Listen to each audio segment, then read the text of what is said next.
we have our public safety approach in one way. And during this time, a number one priority every American city has is to protect the First Amendment right. Our country was born out of protest. The right to gather, the right to protest, the right to challenge government when it's wrong is our most fundamental constitutional right. It's a reason it's the First Amendment.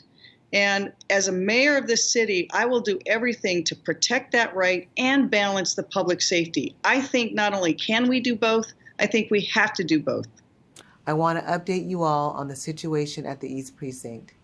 The decision to board up the precinct, our home, the first precinct I worked in, was something I have been holding off.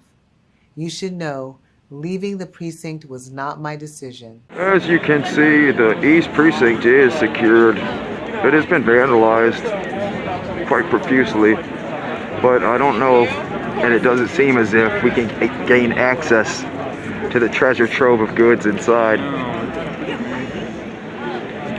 I wonder if there's even one or two of them in there watching us. I've already been on the other side. It's secured from all areas. You cannot get in at all. You fought for days to protect it. I asked you to stand on that line, day in and day out, to be pelted with projectiles, to be screamed at, threatened, and in some cases hurt. Then to have a change of course nearly 2 weeks in, it seems like an insult to you and our community. Ultimately, the city had other plans for the building and relented to severe public pressure. We have heard that there are armed people patrolling the streets near 12th and Pine. Of course, this is very concerning, especially because we don't know who these people are. We've also received report that these armed people may be demanding payment from business owners in exchange for some of that protection. We've also heard that they may be demanding to see identification from people who live in the area. This is not legal. And we've asked anyone who may be experiencing this to come forward and file a police report so that we can investigate these crimes. Okay. So you live about a block from what has become Chaz, the Capitol Hill zone. Tell me a little bit about what it's like, what you've seen, how these people took over this roughly 6-block area of Seattle. Yeah, I mean, to be honest, first I have to just say that I'm scared. I've been scared every day since Sunday, and I haven't gotten a lot of sleep because for the first time in my life in Capitol Hill, I hear gunshots every single night, and I've heard people screaming every single night outside. And they're not protest screams. I've heard protest screams, but I've also heard screams of terror out there, and I don't know what's happening out there. And it's just, that's rattling enough, just hearing the screams for the first time and not knowing what's going on. It seems like it started on Saturday or Friday. They started saying they wanted to protest against the police down here on Pine Street, 11th and Pine. So the police had been putting up barricades about a block in front of their precinct, the East Precinct, and just holding the line there and letting the protesters come up and just holding them back. The protesters have been pushing them with umbrellas, so they have been holding umbrellas in the front to conceal their front. They've been holding them on the top so you can't see the top.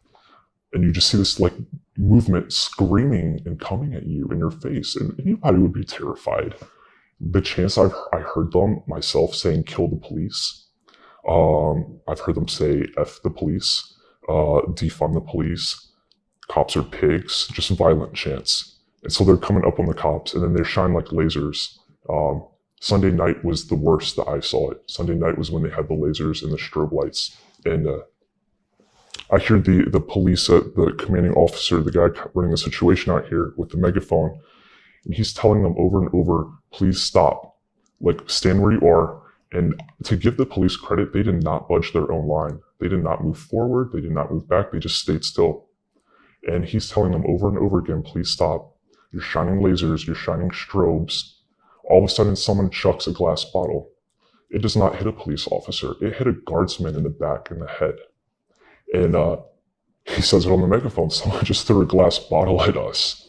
Meanwhile, the crowd's inching closer and closer, maybe within 16 inches. He tells them, I'm going to declare this an unlawful assembly. Please stop. He tells them, I want to keep this peaceful. You guys say you're peaceful, but why do you advance? Why are you advancing? Like, they just are on the precinct. The officer notices that they see walkie-talkies in between umbrellas. And it's like, at what point do you realize these people are not there to peacefully protest? They're charging you. I was leading the service.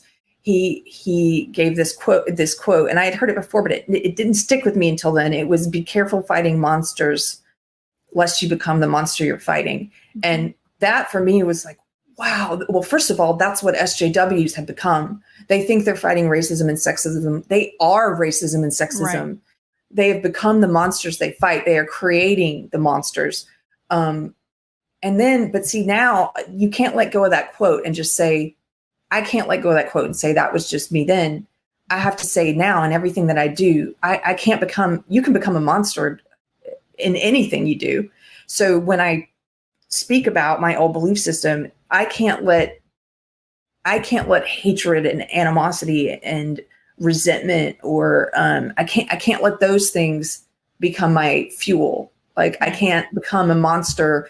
We can't expect our police, and I don't fault them at all, to be able to control this. But I know that we asked our faith base yesterday to stand at the front line between police and looters and rioters.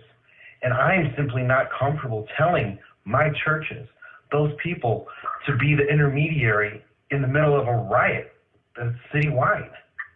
We need something better, because right now we only have 370 whatever National Guards on standby. Half our neighborhoods are already obliterated. It's too late.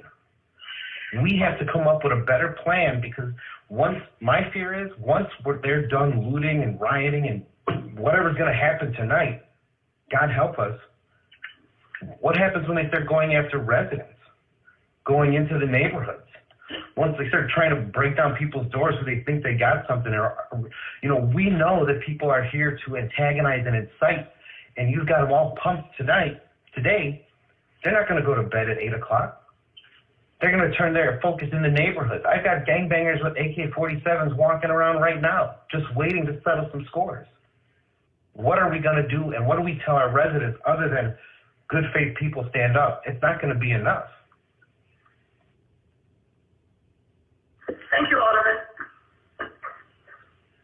Next question. Well, no, I want an answer. You commented on everybody. I want an answer. It's not something you ignore. This is a question that I have. I think you're 100% full of shit, is what I think. If you think no offense, well, fuck you then. Hold on. Who are you to tell me I'm full of shit? And if you think we were not ready and we stood by and let the neighborhood go up, there's nothing intelligent that I can say to you. Well, maybe you should come out and see what's going on. One of the stupidest things I have ever heard. I understand you want to preen. I understand that you think that you... Mayor, you need to check your fucking attitude. That's what you need to do. Right now, no. You need to check your attitude.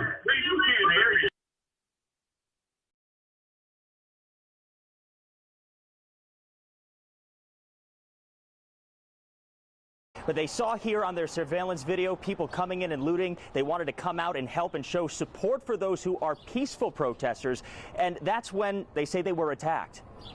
You can see in the surveillance video windows being broken out during the chaos in Chicago's South Loop late Saturday night. Looters ducking in to take what they can. I could see the glass being completely just shattered, blown out by some object that they threw through the window. Owner Adrienne Alvarez and her husband compelled to come to their Orange Theory fitness franchise in the early hours of Sunday morning. We weren't necessarily trying to defend the business, but we wanted to go clean up. We wanted to let people know we were in support. We wanted to just be there. But as her husband Ralph was trying to clean up outside, Alvarez says she turned to see him on the ground in front of a large crowd, unconscious. I started to scream. I tried to wake him. He wouldn't wake back up. And I tried to call for the police. No one was picking up. I tried to call from the phone in there. No one was picking up. And people just kept coming by and just looking at him, and I wanted him to wake up. When she went to help him, that's when she says she was attacked. A woman came out of nowhere and hit me over the back. with the crowbar. Alvarez finally got through to 911 on her cell phone. She says her husband was taken to Stroger Hospital with a serious head injury. The people that did this, the people that I saw, they weren't protesters. Protesters have a cause. This is a struggle. We're angry. We're angry at what is happening. But this is our city. They're tearing, whoever this is, looters, they are tearing it down. State of emergency has been declared in Cicero following a deadly night of looting. Yeah, Joe, Micah, there were 41 calls of shots fired. 2 people were killed here in Cicero. Multiple reports of looting. Oh, fireworks. Shit. It's a war zone out here. Broken into. It's a war zone out here. It's a war zone out here. This place is destroyed, dude. Jesus Christ. This is legit something out of The Purge or like The Joker. Look, what are they doing there? Not. Uh-oh, there it goes, sweet flower. Oh, shoot.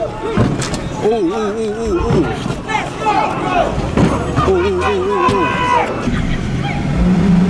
look at this shit.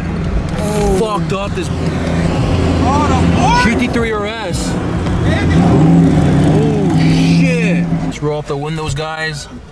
Dude, it's absolute mayhem out here.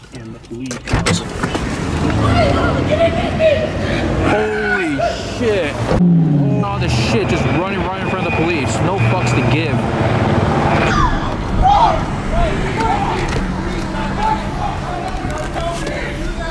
What if, in the middle of the night, my home is broken into? Who do I call? Yes, I mean, I hear that loud and clear from a lot of my neighbors.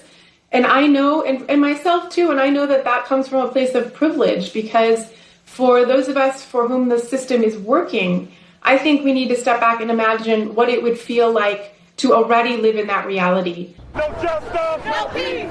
At 6 p.m., hundreds gather peacefully in downtown Dallas to protest the 2 recent fatal police shootings of black men.